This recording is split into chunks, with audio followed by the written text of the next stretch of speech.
Hey everybody, Klaus here from Plant-Based News. We're going to be talking about Februdairy today because it's the 1st of March, which means it's the day after the dairy funded campaign has ended. And we're with Maria, the head of written content for plantbasednews.org. You have written a number of articles on Februdairy, correct? Correct. This is something we covered in some depth. It was really interesting for our readers. And it was exciting to see the dairy industry really try and take on the might of Veganuary, who had a really great year this year.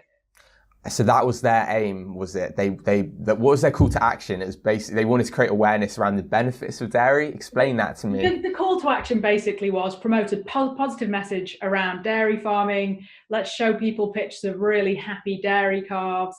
Let's show people pictures of delicious cheese on crumpets. And let's hashtag it with Februdairy. One analyst said Februdairy was a complete misfire. I can't remember the quote, but what's your take on that? Yeah, so basically he said it was misfire in terms of purpose, planning, and mission. And the reason he'd come to this conclusion was because he analysed the hashtag. And my take on it is the same as his. Basically, if we look at who was dominating the conversation, it was vegans. If we look at who were the most influential tweeters, they were vegans. If we look at the hashtags that were associated with Februdairy, they were Go Vegan and Vegan. Vegans hijacked this campaign incredibly successfully. If we look at how influential Dr. Jude Kappa, who's kind of the spokeswoman for this campaign, was, by the last week, she was way down in 22nd place in terms of how influential she was as a Twitter account. And she was the founder, the sort of ringleader, right? She was the person who was pushing it through, who was really kind of leading the process. I just quickly want to play the clip of her. This was her yesterday on the last day of Februdairy, and this is one of the things she said. Check it out. So, for example, we have butter on bread here.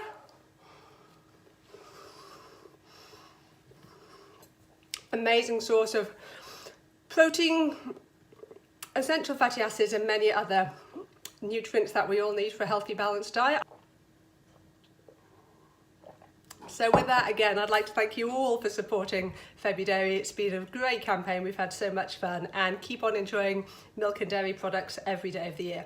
Dairy is for every month, not just for Februdairy. That was Dr. Jude Kappa, a proponent of Februdairy. In fact, the founder, I believe, of Februdairy. You actually got into a little bit of a, she blocked you, I believe. Like this, there's a little bit of a fight between you, or was there? Explain to me what happened. There was no fight. There was no opportunities for fighting because she blocked me. I sent her a question. I was writing about her for Februdairy, so I sent her a question because I wanted to get her side of the story, and she blocked me.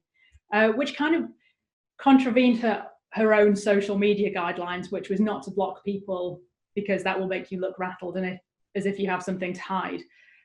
She looks rattled and she looks like she has something to hide because she appears to have been blocking vegan accounts who hadn't even engaged with her. A sign that the campaign is in disarray, I guess. A complete nightmare. And I think maybe it comes down to the fact that from the get-go, from the outset, at the beginning of February, it felt like a very astroturfed campaign. It was funded by the dairy industry. It was just because they wanted to sell more products. It was in response to the kind of community-led veganuary, right? And it just felt different.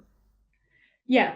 When you have something like Veganuary, not only do you have a load of work going on behind the scenes, but it's driven by really passionate people who have a grassroots message to spread. You can't just slap a hashtag on a few pictures and expect to succeed. Not when you have such an engaged audience as vegans are. It was never going to work. It wasn't organized. People weren't engaged enough from that side of the argument. And I think what's really important to know is one of the top bosses at the National Farmers Union distanced himself from the campaign. He called it counterproductive. So, and that was not at the beginning. That was after it went badly, right? Yeah, this was during Februdairy. He said, it's just really giving the opportunity to bring heat to dairy farmers. So you kind of have an industry divided, and you have accusations now being thrown that actually Dr. Jude Kapil was never really interested in promoting the dairy industry. She was interested in promoting herself.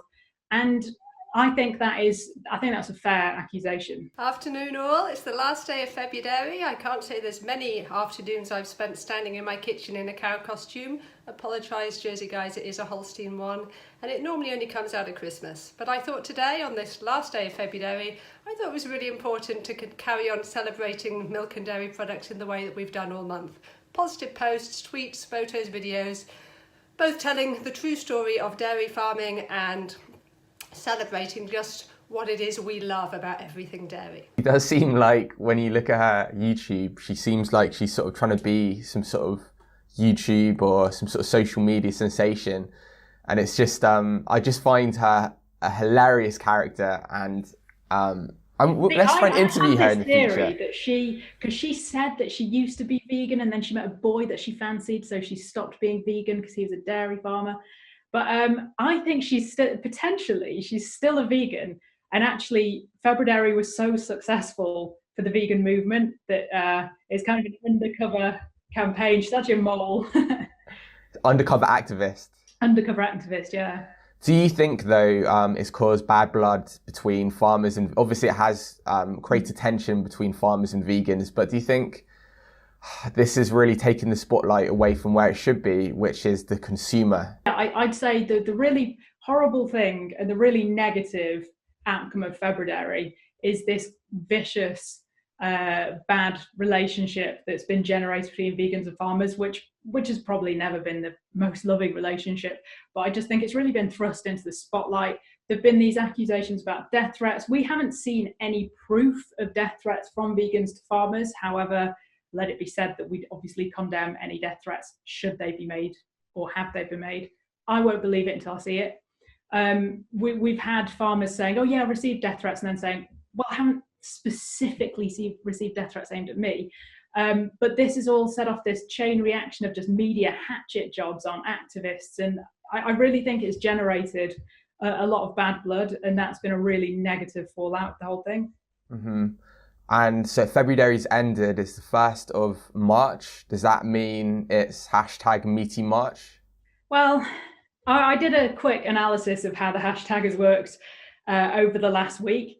I see no appetite at this moment from the meat industry for Meaty March. And why would they? Februdairy was hijacked so successfully by vegans. Why would they want to go through that whole farce again? Just looking at Meaty March at the moment, a couple of hours ago, I counted all the top 50 hashtags were all pro-vegan. So I don't see much activity from the meat side of things. Also, I know that near the beginning of February, some meat industry figures started fundraising to try and put pro-meat advert on the side of buses. They were aiming to raise about £4,000. They've raised about 1,600 so far. So I don't know. I think there was all this enthusiasm, and then maybe Februdairy didn't quite go as expected. So maybe Meaty March will fall by the wayside.